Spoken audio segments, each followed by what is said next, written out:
two brilliant botanists set out on a final excursion from their remote Alaskan research station, only to vanish as a brutal storm descended.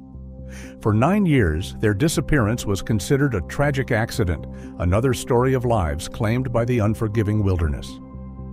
Then, a hunter deep in the backcountry spotted something so unnatural entangled in a moose's antlers it would unravel a timeline that was biologically impossible and send the cold case in a bizarre new direction.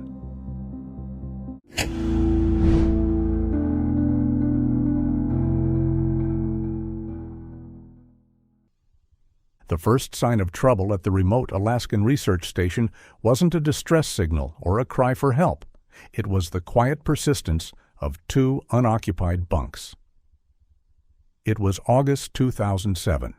The station, a cluster of sturdy cabins accessible only by bushplane, served as a seasonal base camp for academics studying the unique, fragile ecosystems of the far north. The air inside the main cabin usually hummed with the quiet intensity of data analysis and the scent of strong coffee. But on this particular Wednesday, the atmosphere felt different, heavier. Phineas Vogel, a geology professor visiting from the East Coast, was organizing his rock samples when the silence from the adjacent room began to bother him. He realized he hadn't seen the two botanists from California since Monday morning.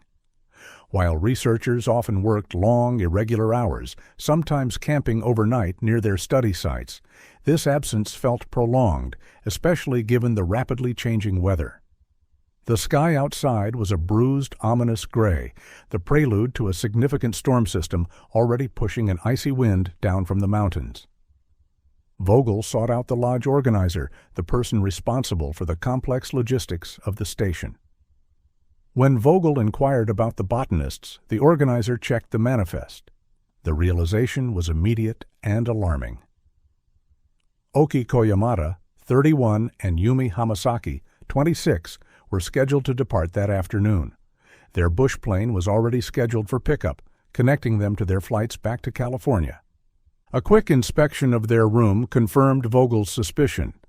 Their main luggage was packed, sitting near the door, ready for departure, but their specialized field packs, the heavy-duty backpacks containing their scientific instruments, specimen containers, and emergency survival gear, were gone. They hadn't returned from their last excursion. Oki and Yumi were respected figures in their academic circles. Both Asian American women, they shared more than just a profession. They were close friends, bound by a mutual obsession with rare alpine flora. Oki, the elder, was known for her meticulous methodology and quiet determination.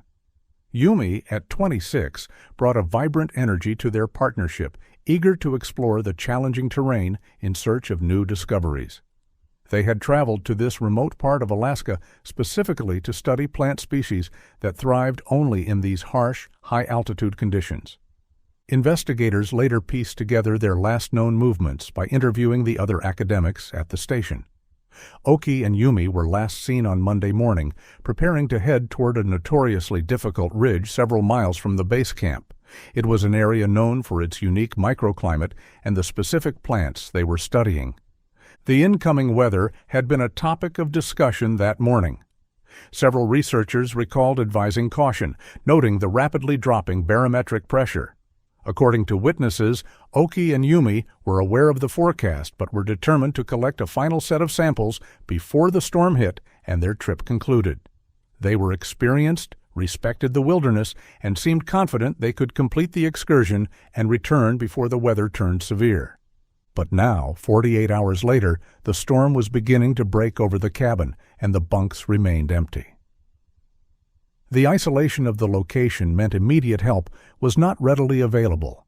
Phineas Vogel, recognizing the gravity of the situation in the unforgiving Alaskan environment, went to the cabin's only link to the outside world, the satellite phone. He made the call to the Alaska State Troopers, officially reporting Oki Koyamada and Yumi Hamasaki as missing. The transmission from the research cabin initiated an emergency response, but the Alaskan wilderness intervened with brutal efficiency. Almost immediately after Phineas Vogel's call, the predicted storm system slammed into the region with a ferocity that stunned even the seasoned researchers. It wasn't just a passing shower, it was a meteorological event characterized by ferocious winds that seemed to tear at the very landscape, driving rain that quickly turned to sleet, and a sudden, catastrophic drop in temperature. For 3 agonizing days, the wilderness became an impenetrable fortress. The Alaska State Troopers tasked with search and rescue operations in this vast territory were completely grounded. The bush planes, essential for accessing the remote location, couldn't fly in the zero visibility conditions. The turbulence was too severe, the risk of icing too great.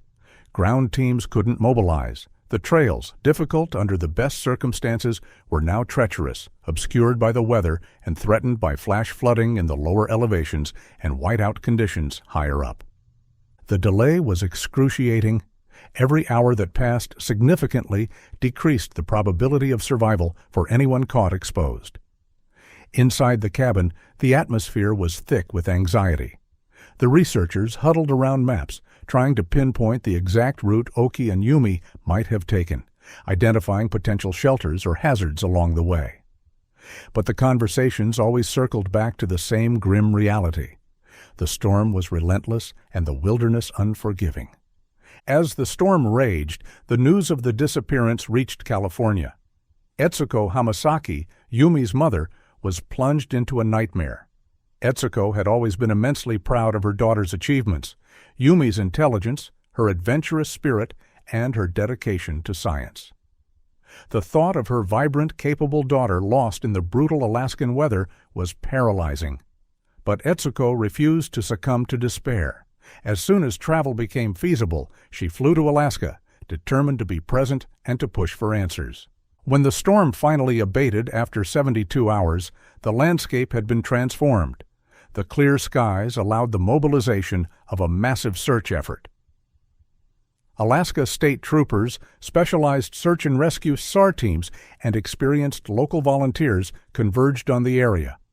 The operation was a logistical behemoth, utilizing helicopters for aerial surveys and ground teams for meticulous grid searches. The air buzzed with the sound of rotor blades, the silence of the wilderness broken by the urgency of the search. Etsuko Hamasaki arrived at the command center, her face etched with exhaustion and fear. She met with the lead investigators, providing them with detailed information about Yumi and Oki's experience, their equipment, and their meticulous planning. She was distraught but fiercely insistent that the pair were too competent, too prepared to simply get lost. They knew what they were doing, she reportedly told the investigators, her voice tight with emotion. They wouldn't have taken reckless risks. Something else must have happened. Her presence served as a constant, painful reminder of the human cost of the disappearance. The search focused intensely on the ridge system and the trails leading to it. The terrain was incredibly difficult. The SAR teams navigated steep inclines, dense brush that seemed to claw at their clothing and gear, and unstable scree slopes where every step threatened a dangerous slide. They moved slowly, methodically, their eyes scanning the ground for any sign. A footprint, a piece of discarded equipment, a makeshift shelter. The physical demands were extreme, pushing the searchers to their limits. Days into the exhaustive search, a ground team located a small but significant trace. Near a particularly steep incline, partially obscured by debris washed down by the storm, they found a specialized botanical specimen container. It was the type used by Oki and Yumi, designed to protect delicate plant samples. The discovery was sobering. It confirmed they had reached this challenging area, but the context was ambiguous. The location of the container suggested a potential accident. The incline was treacherous, a mixture of loose rock and slick mud. A fall here would almost certainly be catastrophic. Had the container been dropped during a desperate scramble for footing? Or had it been intentionally discarded, perhaps to shed weight as the storm hit and survival became the only priority? The investigators analyzed the scene meticulously. They established a perimeter, photographing the container in situ before recovering it. They searched the immediate vicinity for any further evidence, a scrap of fabric, a blood trail, anything that might indicate the circumstances of the disappearance. But the trail vanished at that point.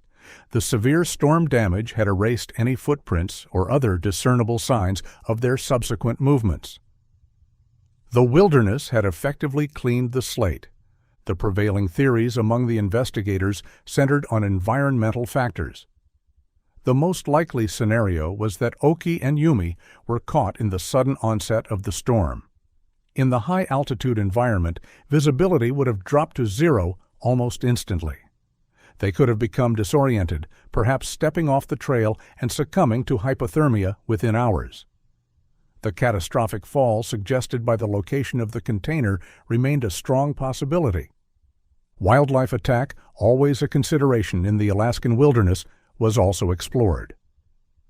The area was home to brown bears and moose, both capable of lethal encounters. However, there was no evidence to support this theory. The scene was clean, undisturbed by the signs of a violent struggle. The disappearance seemed silent, a vanishing without a trace. As the weeks dragged on, the massive search effort yielded nothing further. The Alaskan summer is brief, and the approach of winter brought a new urgency. The temperatures dropped rapidly, and the first snows began to dust the higher elevations. The window for searching was closing. The landscape was about to be sealed under a thick blanket of snow, hiding its secrets until the spring thaw. With no new leads and the environmental conditions deteriorating, the authorities made the difficult decision to scale back the active search. Etsuko Hamasaki protested, pleading for the search to continue, convinced that Yumi and Oki might still be alive, perhaps injured and sheltering in a cave or a ravine. But the reality of the situation was undeniable. The risk to the searchers was too great, the probability of success too low. The disappearance of Oki Koyamada and Yumi Hamasaki was officially classified as a tragic accident, 2 lives claimed by the indifferent wilderness. The case, lacking any evidence of foul play, slowly went cold, frozen under the accumulating layers of Alaskan snow. Etsuko returned to California, the silence of the Alaskan wilderness echoing in the sudden, unbearable emptiness of her life. 9 years passed. The disappearance of the 2 botanists faded from the immediate consciousness of the Alaskan authorities, becoming another file in the cold case archives, a somber reminder of the wilderness's unforgiving nature. Etsuko Hamasaki continued to navigate a life defined by unresolved grief, the absence of her daughter a constant aching void. The wilderness held its secrets, and the story of Oki and Yumi seemed destined to remain a mystery, swallowed by the vastness of the landscape. It was September 2016. The setting was a remote area of the Alaskan wilderness many miles from the original search site. The environment here was different from the high-altitude terrain where the botanists had vanished. It was characterized by dry, yellowish-brown grass and sparse stands of trees, the typical landscape of late summer transitioning into autumn. The air was crisp, carrying the scent of dry earth and pine, the silence profound. Garrick Ryland, an experienced local hunter, was moving slowly and deliberately through this terrain. Ryland was a man deeply connected to the wilderness, possessing a knowledge of the land that transcended maps and GPS coordinates. It was moose hunting season, and Ryland held a legal permit. He wasn't looking for a trophy, he was looking to fill his freezer for the winter. He was days away from the nearest road, completely self-sufficient, immersed in the solitude of the backcountry. He had been tracking a large bull moose for several hours, following the subtle signs of its passage. A snapped twig, a faint impression in the soft earth, the scent of musk carried on the breeze. The wilderness demands patience, and Ryland possessed it in abundance. He moved quietly, minimizing his presence, scanning the horizon for movement. Finally, he spotted the animal. It was a massive bull moose, an impressive specimen with a dark brown, almost black coat and an enormous rack of antlers, wide and heavy. The moose was browsing peacefully in a small clearing near a willow thicket, unaware of Ryland's presence, perhaps 100 yards distant. Ryland settled into a stable shooting position, his movements practiced and fluid. He raised his rifle, the weight familiar and reassuring. He peered through the high-powered scope, the magnified view bringing the moose into sharp focus. He scanned the animal, noting its healthy condition, preparing for a clean, ethical shot. But as his gaze traveled up to the antlers, he paused. Something was wrong. Lodged firmly in the massive structure of the left antler was an object that didn't belong. It was pale, contrasting sharply with the dark, velvety texture of the antler. It looked out of place, unnatural. He adjusted the magnification, puzzled. At first, he thought it might be a piece of debris, perhaps a branch or a shed piece of bone the moose had inadvertently picked up while thrashing its antlers against the brush, a common behavior during the rutting season. But the shape was too distinct, the contours too familiar. The realization hit him with the force of a physical blow, a wave of nausea rising in his throat. It wasn't debris. It was a human skull. Ryland lowered his rifle slightly, his heart pounding against his ribs. He blinked, trying to clear his vision, then looked again, confirming what he initially refused to believe. The skull was weathered, yellowish-white, indicating long exposure to the elements. The lower jaw was missing, but the most grotesque detail was the segment of the cervical spine, the neck vertebrae, still attached to the base of the skull, dangling down from the cranium. It was firmly entangled in the antler, as if fused with the bone. The sight was macabre, deeply unsettling. Ryland's mind raced with possibilities. Was this a cruel joke? A bizarre accident? He knew moose could be aggressive, but the way the skull was impaled on the antler suggested a force and precision that seemed beyond the realm of a typical wildlife encounter. The image of the moose placidly grazing with this gruesome ornament attached to its head was surreal and horrifying. He was faced with a critical decision, a moral and practical dilemma that transcended the ethics of hunting. This was clearly evidence of a human death, possibly a crime scene. But the evidence was attached to a living, mobile animal. If the moose bolted, spooked by his presence or a sudden shift in the wind, it could run for miles. It could disappear entirely into the vast wilderness, potentially dislodging the skull in the dense undergrowth. The evidence would be lost forever. Ryland weighed the options. He was in a legal hunting zone, and he had a tag for the moose. But his priority shifted instantly from hunting to evidence preservation. He knew he had to secure the remains. The urgency was immediate. The wilderness held its secrets tightly, and this secret was on the move. He raised his rifle again, his focus absolute. He took a breath, steadied his aim, and fired. The shot echoed through the silent landscape, a sharp crack that seemed to violate the stillness of the afternoon. The shot was clean. The massive bull moose staggered and collapsed. Ryland approached the animal cautiously. The silence of the wilderness seemed amplified now, heavy with the weight of his discovery. The sight of the skull up close was even more horrifying. It was firmly lodged, requiring significant force to remove. The contrast between the dark fur of the moose and the stark white of the bones was chilling. He knew he couldn't disturb the scene. He needed to contact the authorities immediately. He was far beyond cell range. Ryland retrieved his satellite messenger, a device designed for emergencies in the remote backcountry. He marked his location with GPS coordinates and typed out a message to the Alaska State Troopers, detailing the nature of his discovery. A deceased moose with human remains attached to its antler. The response was swift. Due to the bizarre nature of the report, a helicopter was dispatched immediately. It took several hours for the troopers to reach the remote location. When they arrived, they were equally stunned. The scene was unlike anything they had ever encountered in their careers. They began the meticulous process of documenting the scene. The light was beginning to fade, adding a sense of urgency to the operation. They spread out a bright blue plastic tarp on the dry grass, a stark intrusion of synthetic color into the natural environment. With great effort, maneuvering the massive 1,000-pound animal, they positioned the moose onto the tarp. The scene was photographed from every angle, the flash illuminating the grotesque entanglement of the skull and the antler. The logistics of removing the evidence were complex. The moose was too large to transport whole in the helicopter. The decision was made to decapitate the animal, ensuring the integrity of the skull and the antler connection. The remains, along with the moose head, were carefully secured and transported to the state medical examiner's office in Anchorage.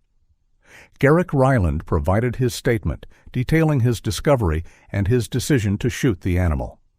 The investigators confirmed his actions were justified under the circumstances, prioritizing the preservation of critical evidence. The discovery sent shockwaves through the law enforcement community, the bizarre nature of the fine-posing questions that defied easy explanation.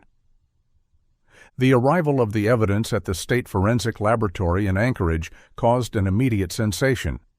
The bizarre nature of the discovery, a human skull entangled in the antlers of a freshly killed moose, demanded immediate and specialized attention. The remains were transferred to the custody of the medical examiner, and the complex process of identification and analysis began, a process that required the collaboration of forensic anthropologists, odontologists, and wildlife biologists. The skull itself was in a state of significant weathering. It had clearly been exposed to the elements for a prolonged period. The absence of the mandible, lower jaw, and the partial nature of the remaining cervical spine suggested that the body had undergone decomposition and scavenging in the wilderness. The challenge was not just identifying the victim, but understanding the circumstances that led to this grotesque entanglement. Forensic anthropologists began their examination by carefully cleaning the skull, removing debris, and documenting its condition. They noted the absence of any obvious signs of trauma, no bullet holes, no fractures consistent with a blunt force impact. The weathering, however, made definitive conclusions difficult. They were able to establish a biological profile of the victim. Female, likely of Asian descent, estimated to be in her late 20s or early 30s at the time of death. The next step was identification. Given the condition of the remains, DNA analysis was possible, but would be time-consuming. The most direct route to identification was through dental records. Despite the weathering, the upper teeth, maxilla, were largely intact. Forensic odontologists analyzed the dentition, charting the fillings, restorations, and unique dental characteristics. This information was cross-referenced against the National Missing Persons databases, searching for a match among the countless unsolved cases in Alaska. The process took several days. The database was extensive, filled with stories of individuals swallowed by the wilderness. But the specific combination of the biological profile and the dental characteristics narrowed the possibilities. And then a match was found. The result was shocking, instantly connecting this bizarre discovery to a case that had been cold for nearly a decade. The skull belonged to Oki Koyamada. The identification was a bombshell. It instantly reactivated the 2007 disappearance, transforming it from a presumed tragic accident into a profound mystery. The location of the discovery, many miles from the original search area, raised immediate questions about the circumstances of her death. The news was delivered to the families. For Oki's family, it was a grim confirmation of her fate, ending 9 years of uncertainty, but replacing it with the horror of the discovery. For Etsuko Hamasaki, the news was agonizingly complex. The identification of Oki provided a measure of closure for her friend's family, but it reignited the intense speculation about Yumi's fate. If Oki's remains were found here, where was Yumi? Were they together when they died?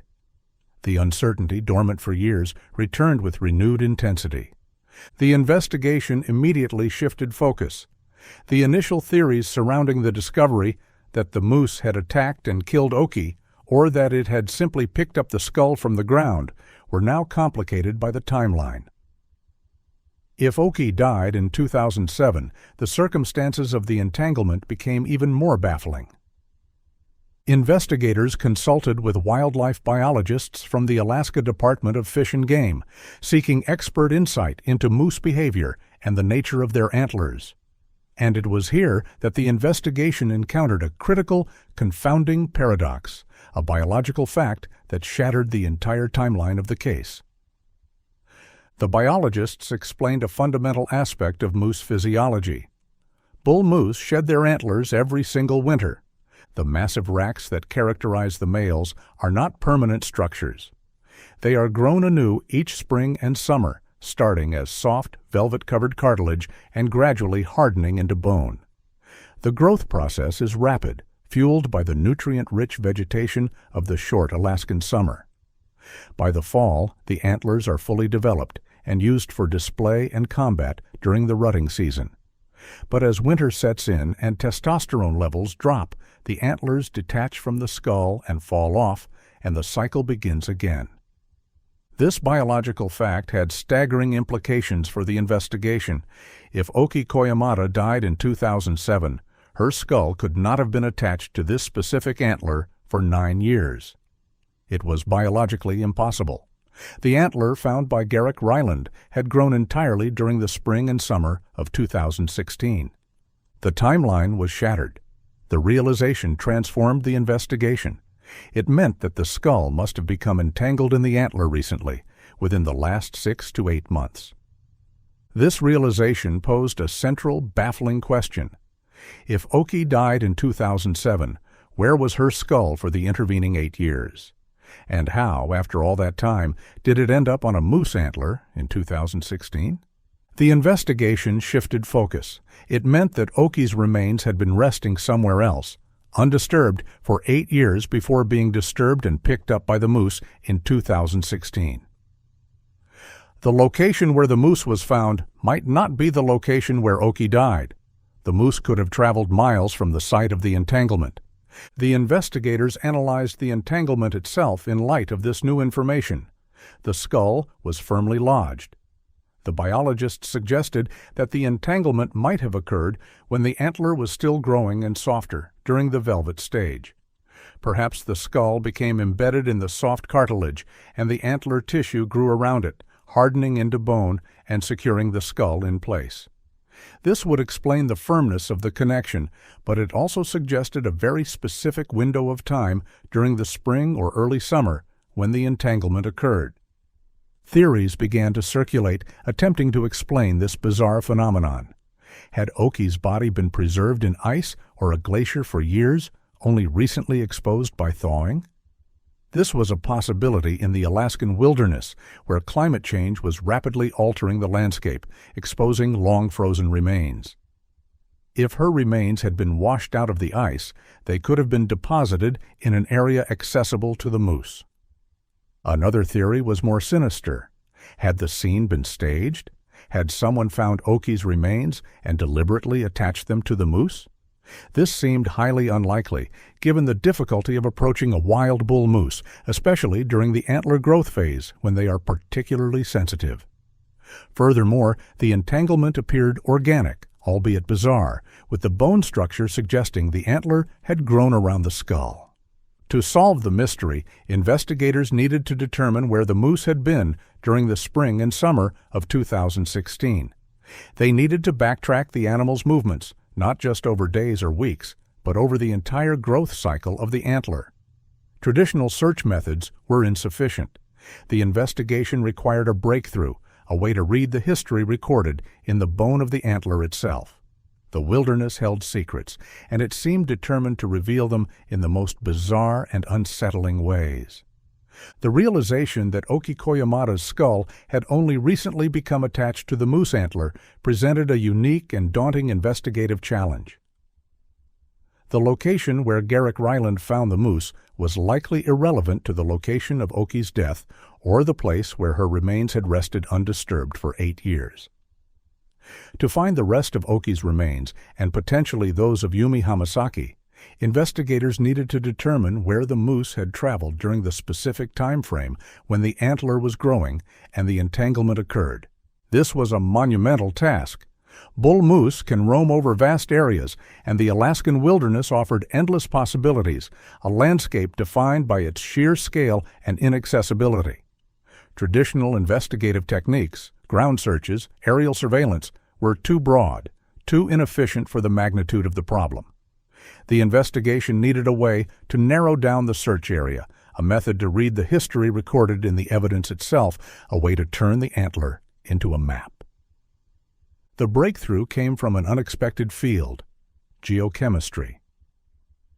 Investigators turned to a highly specialized and innovative forensic technique known as strontium isotope analysis. Strontium is a naturally occurring element found in rocks and soil, and it is absorbed by plants and water. The ratio of different strontium isotopes varies geographically, creating a unique chemical signature for specific locations. When animals consume these plants and water, the strontium is incorporated into their tissues, particularly bones and teeth, reflecting the geological signature of the area they inhabit. The key to this case was the unique biology of the moose antler. Since the antler had grown entirely during the spring and summer of 2016, it had incorporated the strontium isotopes from the water and plants the moose consumed during that specific time frame. The antler grows from the base outward, laying down new bone tissue rapidly over the course of the summer. By analyzing the strontium isotopes along the length of the antler, from the base, the earliest growth, to the tip, the latest growth, scientists could effectively create a chronological geographical map of the moose's movements over the past year. This was cutting-edge forensic science, rarely applied to criminal investigations in this manner. It was a bold gamble, relying on the intersection of biology, geology, and forensic chemistry. The process was complex and time-consuming. The antler was carefully sectioned, with small samples drilled at precise intervals along its length. These samples were sent to a specialized laboratory equipped with a mass spectrometer capable of measuring the minute variations in isotopic ratios. The waiting game began. The analysis took months, a period of agonizing inactivity for the investigators and renewed trauma for Etsuko Hamasaki. The investigation was stalled, dependent on the slow, meticulous work of the scientists in the laboratory. Etsuko continued to pressure the authorities, desperate for answers about Yumi. The bizarre discovery of Oki's skull had resurrected the hope that Yumi might still be found, even if the probability of her being alive was near zero. The uncertainty was a constant torment. During this period, speculation intensified. The theories about the preservation of the remains in ice and the mechanism of the entanglement circulated widely. The idea of a glacier yielding its secrets was a compelling narrative, fitting the mystique of the Alaskan wilderness. The investigators, however, remained focused on the science, trusting that the isotopes would provide the path forward, cutting through the speculation and grounding the investigation in empirical data. The winter of 2016 to 2017 set in, covering the landscape in snow and ice, mirroring the frozen state of the investigation. The wait was excruciating, a test of patience and faith in the forensic process. Finally, in the spring of 2017, the results of the strontium isotope analysis arrived. The data was dense, a complex series of ratios and graphs that required careful interpretation by the specialized scientists. But the results provided the breakthrough the investigators desperately needed. The analysis revealed a detailed history of the moose's movements during the spring and summer of 2016.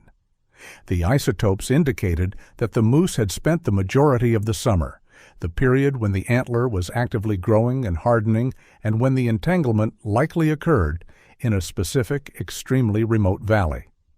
This valley was located far outside the parameters of the original 2007 search.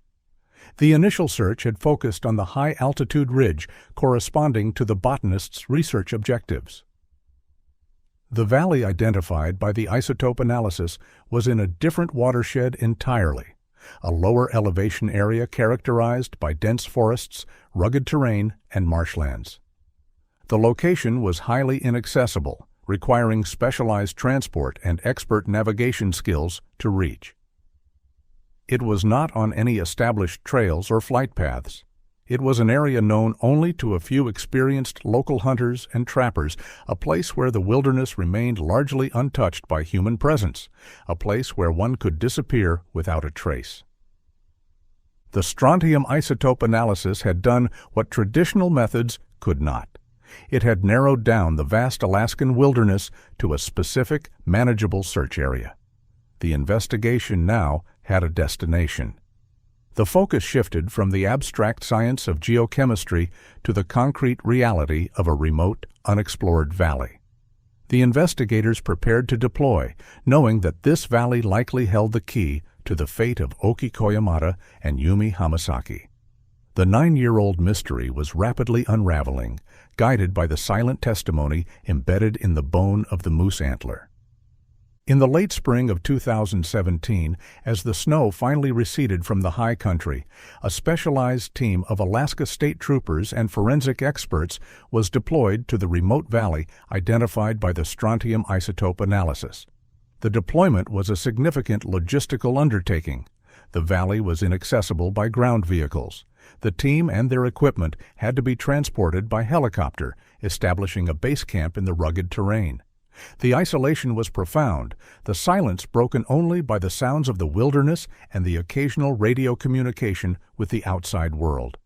The objective was clear but daunting: to locate the site where the moose had encountered Oki Koyamata's skull and hopefully to find the rest of her remains and any evidence related to Yumi Hamasaki. The terrain was exactly as described, extremely rugged, characterized by steep slopes, dense forests, and numerous water crossings. The search would be slow and methodical, requiring meticulous grid searches of the valley floor and the surrounding slopes. The initial days of the search were grueling and yielded nothing. The valley was vast, and the exact location of the entanglement remained elusive. The teams found signs of moose activity, tracks, droppings, browsing signs, but nothing that indicated the specific site. The wilderness remained indifferent to their efforts, the dense vegetation concealing any potential evidence. Recognizing the limitations of ground searches in such challenging terrain, the investigators turned to technology. They utilized aerial surveillance, employing helicopters equipped with high-resolution cameras and, crucially, LiDAR, light detection and ranging technology. LiDAR uses pulses of laser light to measure distances to the Earth, creating precise three-dimensional maps of the landscape. Its power lay in its ability to penetrate the dense forest canopy, revealing features on the ground that might be invisible from the air or obscured by vegetation. The LiDAR data was processed and analyzed on-site, creating detailed topographical maps of the valley. The investigators scrutinized the data, looking for anomalies, depressions in the ground that might indicate a burial site, disturbed vegetation, or anything that seemed out of place in the natural environment. The process was painstaking, requiring a trained eye to distinguish between natural features and man-made disturbances. It was during this analysis that they identified an anomaly. Hidden under the dense canopy of a stand of old-growth trees, the LiDAR data revealed the unmistakable signature of a man-made structure. It was small, rectangular, and completely invisible from the air due to the overlapping branches. The geometric shape stood out starkly against the organic patterns of the wilderness. The investigators cross-referenced the location with official topographical maps and land ownership records. The structure was not present on any official records. It was an unmapped, unregistered cabin, hidden deep within the wilderness. The discovery was electrifying. The presence of a hidden cabin in this remote valley, the very area where the moose had likely encountered Oki's skull, immediately raised suspicions. It suggested a human presence in an area presumed to be uninhabited, a presence that might be connected to the disappearance of the botanists. The team mobilized to the location of the anomaly. The approach was difficult, requiring a steep hike through dense brush. The tension was palpable. This hidden structure could hold the key to the entire mystery. They approached cautiously, moving silently through the dense vegetation, securing the perimeter before moving in. As they neared the coordinates, they finally saw it, a small, primitive cabin constructed from rough-hewn logs, nestled among the trees. It was well concealed, designed to blend into the environment. The cabin appeared unoccupied. There was no smoke from the chimney, no signs of recent activity. The decision was made to enter the cabin. Given the circumstances, the remote location, the unregistered nature of the structure, and the proximity to the likely site of the entanglement, the investigators obtained a search warrant authorizing a full forensic examination of the premises. Inside, the cabin appeared to be a standard hunting shelter. It was sparsely furnished, containing a wood stove, a crude bunk, and basic supplies. It showed signs of sporadic use: canned goods in the pantry, firewood stacked by the stove, but nothing that immediately indicated a crime scene. The interior was dusty and smelled of decay and wood smoke. The forensic team began a meticulous search of the interior. They processed the surfaces for fingerprints and DNA, collected samples of dust and debris, and scrutinized every object in the cabin. The search was exhaustive, recognizing that any evidence might be concealed. They examined the walls, the ceiling, and the floor, looking for hidden compartments or disturbed areas. It was during the examination of the cabin floor that they made the breakthrough. The floor was constructed of rough wooden planks. One of the planks seemed loose, slightly offset from the others. They carefully removed the plank, revealing a small, concealed compartment dug into the earth beneath the cabin. Inside the compartment, hidden in the darkness, they found a collection of objects that instantly connected the cabin to the missing botanists. There were specialized botanical tools: a soil auger, a plant press, a GPS unit, identifiable as the type used by Oki and Yumi. The tools were rusted and deteriorated, but recognizable. But the most chilling discovery was a small, deteriorated piece of fabric. It was light blue with a distinctive pattern. It matched the description of the dress Yumi Hamasaki was known to be wearing when she disappeared, the same dress visible in photographs of her. The evidence transformed the cabin from a simple hunting shelter into a crime scene. The presence of their equipment and the piece of Yumi's clothing suggested captivity or foul play. The disappearance was no longer a tragic accident. It was a kidnapping. The investigation shifted focus immediately. They needed to identify the owner of the cabin. The task was challenging given the unregistered nature of the structure. Investigators began the painstaking process of cross-referencing trapping licenses, bush plane flight manifests, and local knowledge, searching for anyone known to frequent this remote area. They canvassed the small communities on the edge of the wilderness, interviewing experienced hunters and trappers, asking if anyone knew of the cabin or who used it. The interviews were delicate.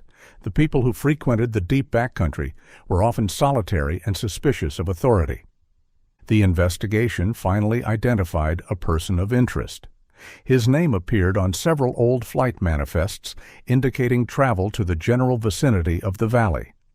Local knowledge confirmed that he was known for his long solo excursions into the deep wilderness, often disappearing for weeks or months at a time. The suspect was Wyatt Bledsoe, a solitary man living in a nearby small town. He was known for his eccentric behavior, his expertise in wilderness survival, and his avoidance of human contact. He was a ghost, a man who moved through the wilderness unseen. The identification of Bledsoe marked a turning point in the investigation. The abstract mystery of the Antler had led them to a concrete suspect. The focus shifted from the wilderness to the man who inhabited it. The identification of Wyatt Bledsoe as the likely occupant of the unmapped cabin galvanized the investigation. The evidence found beneath the floorboards provided the probable cause needed for an arrest. The Alaska State Troopers mobilized to locate Bledsoe. He was found in the small town where he maintained a residence, a nondescript house on the outskirts of the community. He was taken into custody without incident, appearing surprised but not panicked by the sudden appearance of law enforcement. He seemed more annoyed by the intrusion into his solitary life than fearful of the consequences. Bledsoe was transported to the nearest interrogation facility in Fairbanks.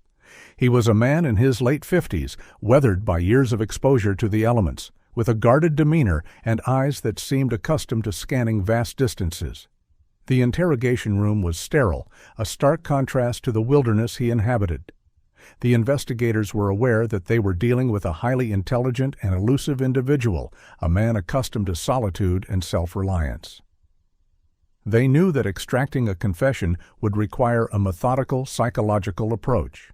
The initial phase of the interrogation was focused on establishing a rapport and assessing Bledsoe's reaction to the evidence. He was initially evasive, answering questions with minimal information, neither confirming nor denying anything. He was calm, collected, seemingly unfazed by the sterile environment of the interrogation room. He maintained the demeanor of a man accustomed to silence, revealing nothing of his inner thoughts. The investigators presented him with the existence of the cabin. They showed him the photographs of the structure, the LiDAR images that revealed its hidden location. Bledsoe acknowledged knowing the area, but claimed the cabin was abandoned, a relic of an old trapping line, used sporadically by anyone who happened upon it. He denied ownership or exclusive use of the structure. His demeanor remained impassive, offering plausible deniability for any connection to the cabin. He maintained this facade for hours, displaying the patience and resilience of a man accustomed to solitude and hardship. He deflected the questions, offering plausible explanations for his presence in the area, minimizing his connection to the cabin. He was intelligent, cunning, and deeply familiar with the wilderness, using his knowledge to create a narrative of coincidence and plausible deniability. The investigators knew they needed to break through his defenses. They decided to confront him with the evidence found beneath the floorboards. The strategy was to overwhelm him with the undeniability of the physical evidence, shattering his carefully constructed narrative. They presented the photographs of the botanical tools, the soil auger, the plant press, the GPS unit. They emphasized the specialized nature of the equipment, its direct link to the missing botanists. Bledsoe remained impassive, suggesting the items could have been left behind by others who used the cabin. Then they presented the piece of light blue fabric. They placed the photograph of Yumi Hamasaki, smiling brightly in her blue dress, next to the photograph of the deteriorated fabric found in the cabin.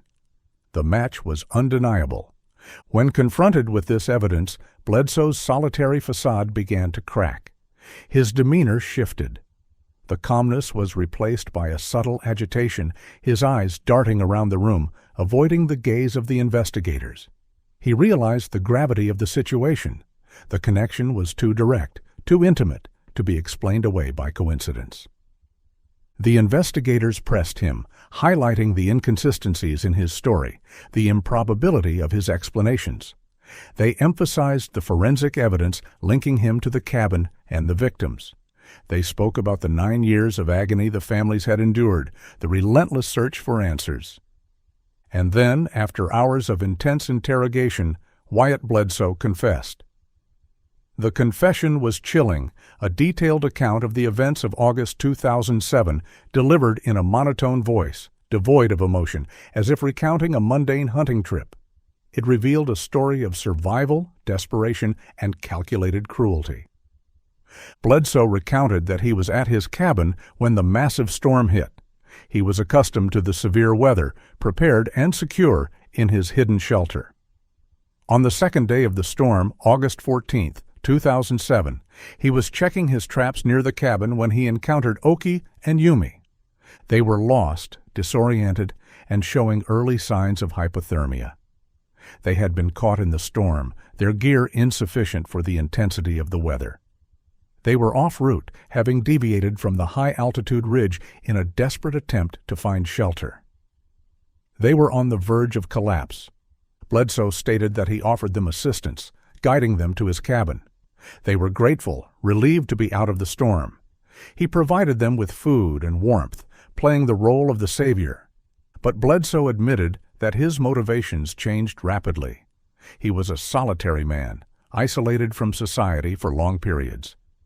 The presence of the 2 women in his cabin triggered a dark impulse. He felt entitled after rescuing them, a sense of ownership over them. He decided he wanted Yumi. Later that evening, as the storm raged outside, he made advances toward her. Yumi resisted, rejecting him forcefully. Enraged by her rejection and emboldened by their isolation, Bledsoe assaulted her. Oki intervened, fighting desperately to protect her friend. A violent struggle ensued in the cramped confines of the cabin. During the chaos, Oki managed to break free. She fled the cabin, disappearing into the raging storm, into the darkness and the howling wind. Bledsoe did not pursue her. He made a calculated decision. He was confident that she would not survive. The wilderness and the weather, coupled with her weakened state and lack of gear, would quickly kill her. He assumed her remains would be scattered by the elements, never to be found. He let the wilderness dispose of the witness. With Oki gone, Bledsoe turned his attention back to Yumi. He confessed to holding her captive in the cabin for several weeks. The details of her captivity were horrific. He subjected her to repeated abuse, physical and psychological torture. He broke her spirit, asserting his dominance over her, isolated from the world with no hope of rescue. Yumi's fate was sealed when she attempted to fight back. Several weeks into her captivity, she managed to free herself from her restraints and attacked Bledsoe, desperate to escape. He overpowered her again, and in a fit of rage, he murdered her. He confessed to burying her body near the cabin, in a concealed location designed to remain undisturbed. He then meticulously cleaned the cabin, hiding their gear beneath the floorboards, erasing any trace of their presence, returning to his solitary life as if nothing had happened. The confession provided the answers the investigators had sought for 9 years. It was a horrific account of opportunistic violence, a predator taking advantage of a situation created by the unforgiving environment. However, when pressed about the discovery of Oki's skull on the moose antler, Bledsoe's demeanor changed again. He vehemently denied any involvement in the entanglement. He insisted he never saw Oki again after she fled the cabin. He claimed he had no idea how her skull ended up on the moose antler 9 years later. The investigators were skeptical. They suspected that Bledsoe might be withholding information, perhaps reluctant to admit to a detail so grotesque and bizarre. They theorized that he might have found Oki's remains years later and staged the scene, a sick trophy of his crime. But Bledsoe maintained his denial, his voice firm and unwavering on this specific point. The mechanism of the antler entanglement remained a mystery, a final unresolved detail in a case defined by its bizarre circumstances. The confession, however, was enough. It provided the location of Yumi's remains and the evidence needed to secure a conviction. Following Wyatt Bledsoe's chilling confession, the investigation moved swiftly toward its conclusion. Guided by the details provided by Bledsoe, investigators returned to the remote valley and the unmapped cabin. The focus shifted from investigation to recovery. They focused their search on the area surrounding the structure, looking for the concealed burial site he had described. The terrain was difficult, and the burial site was well hidden, covered by years of accumulated debris and vegetation. But with the precise location identified, the specialized team managed to locate the site. They began the meticulous process of excavation, the atmosphere somber, as they uncovered the remains hidden beneath the soil. The remains were recovered and transported to the medical examiner's office. Forensic analysis confirmed the identity: Yumi Hamasaki. After 9 years of agonizing uncertainty, Etsuko Hamasaki finally had confirmation of her daughter's fate.